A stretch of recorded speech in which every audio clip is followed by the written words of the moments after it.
Magandang araw sa lahat, welcome po ulit dito sa ating channel ang Biyahe y Komida. Maraming salamat sa lahat ng nag-subscribe, indeed. Punta tayo sa ating topic, March 20, 2025. Catherine Bernardo admits to experiencing quarter-life crisis. Catherine, I'm at the point in my life again wherein I feel so lost. I feel so lost. Ganito ilarawan ng kapamilya actress na si Catherine Bernardo ang nararamdaman ngayong ilang araw na lang ay sasapit na ang kanyang kaarawan. 29, 29, na si Catherine sa darating na March 26, 2025.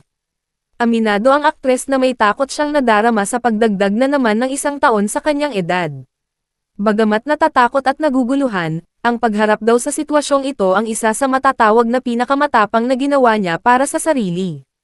Ang pagbabahagi ni Catherine sa kasalukuyang dilema na kanyang kinahaharap ay nangyari sa Grand Mediacon ng Pilipinas Got Talent, PGT, Season 7, nitong Martes, March 19, 2025. Isa si Catherine sa uupong judge sa talent search ng ABS-CBN. Makakasama niya rito sina Freddie M. Garcia, Eugene Domingo, at Donnie Pangilinan. Sa Mediacon, natanong si Catherine, "You've spoken about stepping out of your comfort zone recently, what's the bravest thing you've done for yourself?" Dito inamin ng aktres ang pagkakaroon niya ng birthday blues at quarter-life crisis. Ang birthday blues ay tumutukoy sa kalungkutang nararamdaman kapag papalapit na ang kaarawan ng isang tao. Habang ang quarter-life crisis naman ay ang pinagdaraanan ng ilang individual na nasa edad 20 hanggang 30. Kalimitan sa puntong ito ay may pakiramdam ang isang tao na tila may kulang sa kanyang buhay kahit may maayos at successful naman siyang career at trabaho. Balik sa panayam ni Catherine, ayon sa kanya, hindi ito ang unang beses na pakiramdam niyang siya ay lost. Aniya, "The bravest thing I've done for myself, siguro, I don't know, I'm at the point.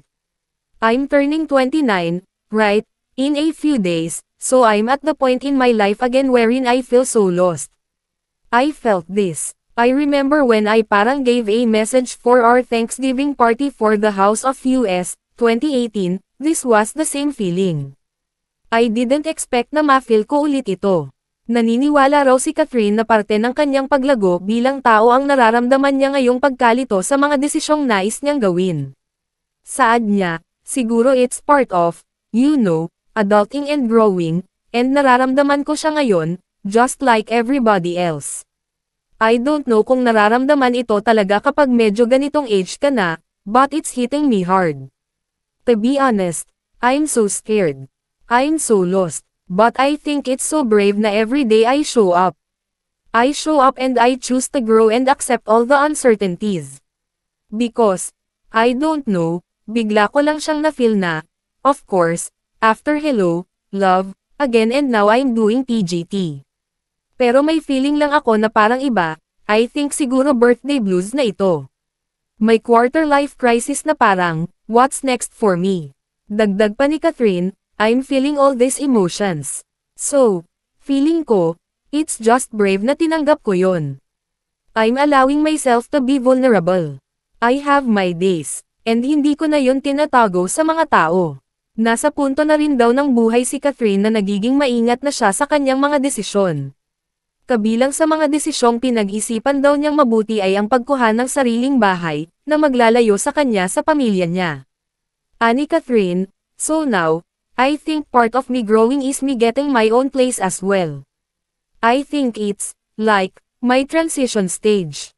I like to call this my transition stage na feeling ko kasi, in the next coming years, it's very, very important kasi yun yung magdidictate kung saan ako sa future. It's not na parang, okay, I'm in my early 20s. Ito pa, ang dami ko pang time para matuto. Pero ngayon, parang iba pa kapag magto-29. So, I'm feeling that. So, feeling ko, getting my own place, it's a big adjustment for me, my family, especially my mom. But it's my way of getting to know myself more and growing." Hindi itinanggi ni Catherine na may takot at kaba siyang nararamdaman. Aniya, "Yes, I'm scared. I don't know what will happen. I don't know if I can do it. But I'm just here for it. I'm here for I'm just very open and I'm here for growth. So wish me luck in the coming months. I'm just accepting and I just want to feel everything right now. Nagpapalakas lang daw ng kanyang loob ang pakiramdaman na sa desisyon niyang ito ay lalago siya at mas lalong titibay.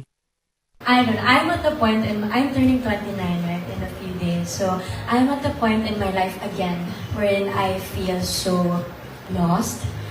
And I felt this, I remember when I parang gave a message for our Thanksgiving party for House of Us. This was the same feeling. I didn't expect na mafe-feel ko ulit to, pero siguro it's part of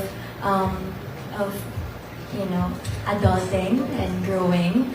And nararamdaman ko siya ngayon, just like everybody else. I don't know kung nararamdaman to talaga kapag medyo ganitong age ka na, but it's hitting me hard. And to be honest, I'm so scared, I'm so lost, but I think it's so brave na every day I show up, just like what Tony said kanina. I show up and I choose to grow and accept all the uncertainties. At yan ang atin latest showbiz chika update for today. Huwag kalimutan mag-subscribe.